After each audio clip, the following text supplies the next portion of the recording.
बिहार में एक सीट पर उपचुनाव हो रहा है और इसके लिए सभी पार्टियां दावा ठोक रही है कि वो वहां से जीत हासिल करेंगे। ऐसे में वीआईपी सुप्रीमो मुकेश सहनी का भी दावा है कि वो वहां से जीत हासिल कर लेंगे, अनंत सिंह को हरा देंगे या फिर अनंत सिंह की पत्नी जो वहां से चुनाव लड़ने जा रही है उनको हरा देंगे। अब सवाल ये उठता है कि भुनिहारों की नगरी में, अनंत सिंह की नगरी में जो मुकेश सहनी है वो फिट बैठ पाएंगे या नहीं। इस बात पर चर्चा करने के लिए हमारे सहयोगी बिरजू हमारे साथ मौजूद हैं। इस पर चर्चा होगी, विस्तार से चर्चा होगी, मुकेश सहनी पर चर्चा होगी, अनंत सिंह पर चर्चा होगी कि आखिर मुकेश सहनी का दावा कितना सत्य है और अनंत सिंह को हराना या फिर अनंत सिंह की पत्नी को हराना कितना मुश्किल है। बिरजू, पहला तो सवाल यह है कि अनंत सिंह की नगरी में मुकेश सहनी पहली बार चुनाव लड़ने जा रहे हैं और पहले बार में ही ये दावा कर दिए हैं कि हम वहां से चुनाव जीतेंगे। देखिए, इससे पहले कि आपको उस सवाल के जवाब से पहले मोकामा की समीकरण को समझना होगा, वहाँ के इतिहास को समझना होगा, तब हम लोग समझ पाएंगे कि क्या वहाँ के समीकरण में मुकेश सहनी फिट बैठ पाते हैं या नहीं।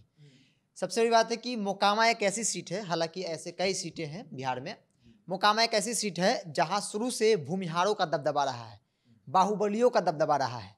जो वहाँ के दिलीप सिंह की बात कर लीजिए, अनंत सिंह के जो भाई थे उनकी बात कर लीजिए, अनंत सिंह की बात कर लीजिए, उससे पहले सूरज सिंह की बात कर लीजिए, तमाम जो लोग हैं इसी समुदाय से थे, बाहुबली छवि रखते हैं, वो लोग वहाँ से चुनाव जीतते आए हैं। अनंत सिंह जेडीयू से लड़े, चुनाव जीते, निर्दलीय भी चुनाव लड़े, जीते, जेल में रहकर चुनाव लड़े, जीते, राजद भी से भी चुनाव जीत गए।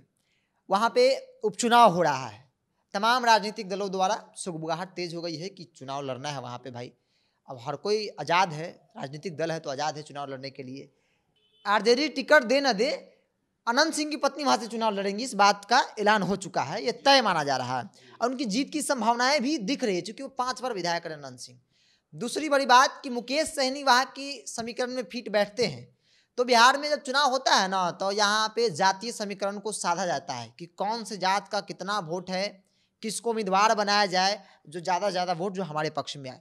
लेकिन समीकरण को समझने के लिए चूँकि हमने डेटा निकाला है, तो साफ तौर पे मोकामा में भूमिहार, कुर्मी, यादव, पासवान जो है वो नंबर 1 की भूमिका में होते हैं।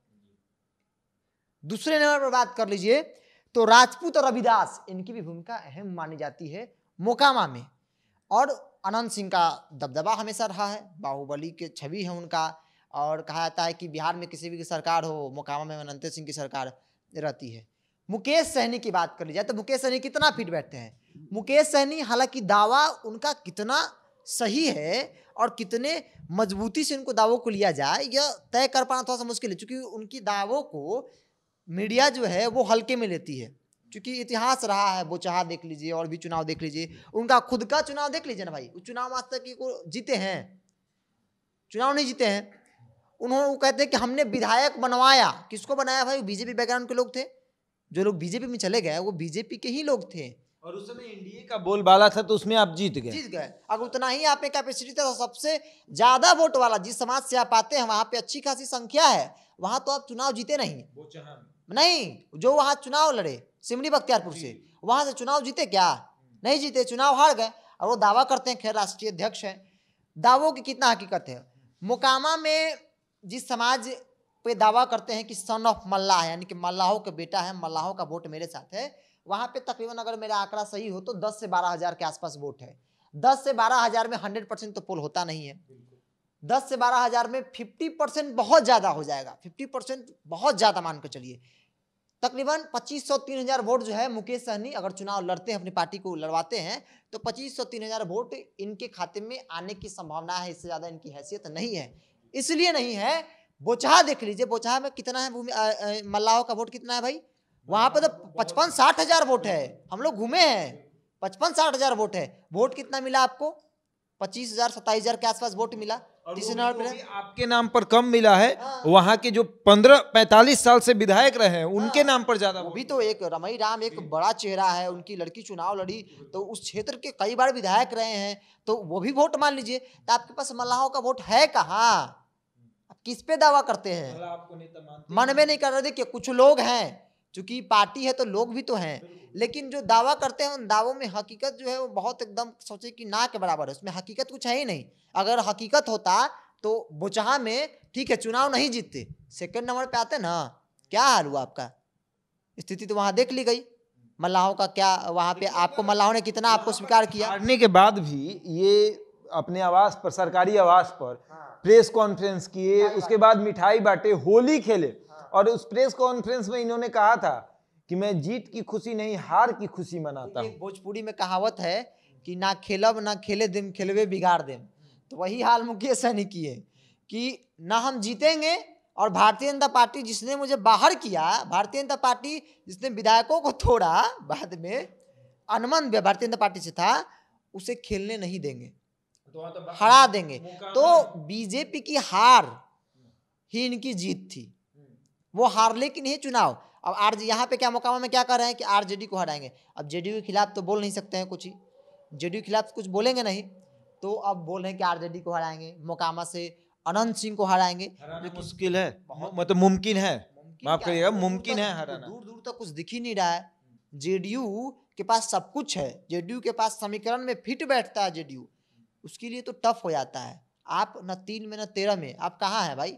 आपको मल्लाह जो आपको वोटे नहीं करता है तो आप किस पे, आपका 10,000 वोटवे है। चलिए तेजस्वी यादव थोड़ा देर के लिए मान लीजिए कि A to Z की बात करते हैं, सभी जाति धर्मों की बात करते हैं, सब बोले सबका सम्मान हो, तो चलिए चुनाव कैंपेन में जाएंगे तो कहें कि भाई राजपूत, ब्राह्मण, भूमिहार, यादव, कोयरी, कुर्मी, मल्लाह, पासवान, सबका अधिकार है और सभी लोग हमको वोट दीजिए ताकि हम सबकी बात करते हैं। लेकिन आप किसका बात करते हैं? आपका वहाँ वोट समीकरण क्या है? ऐसे भी आपकी पार्टी अभी हाल में ही आई है, राजद आज की पार्टी नहीं है, जेडीयू आज की पार्टी नहीं है, भाजपा आज की पार्टी नहीं है। आपकी पार्टी को आए हुए कितना दिन हुआ? 2018 में आप आए थे। मुकेश सहनी की राजनीतिक करियर क्या है? कुछ नहीं है, जीरो है भाई। उपचुनाव लोकसभा का लड़े, चुनाव हारते गए, ठीक है, आप एक समुदाय पर दावा ठोकते रहे कि मेरा वोट बैंक है, हम इसका प्रतिनिधित्व करना चाहते हैं। आपको मौका दिया भारतीय जनता पार्टी ने, उससे पहले महागठबंधन थे, महागठबंधन से भारतीय जनता पार्टी ने आपको अपने पाले में लाया। लेकिन आपकी राजनीतिक क्या है? कुछ नहीं। ठीक है, अपने आप पर्सनल लाइफ में, प्रोफेशनल लाइफ में आपने मेहनत किया, लेकिन राजनीतिक तौर पर आपके पास कुछ नहीं है। राजनीतिक तौर पर आपके पास वोट, जिस वोट की दावा करते हैं ना, वो भी आपके पास नहीं है। आपसे बड़े बड़े नेता हैं इस बिहार में। मदन सहनी छोटा नेता है जी, मदन सहनी छोटा नेता है।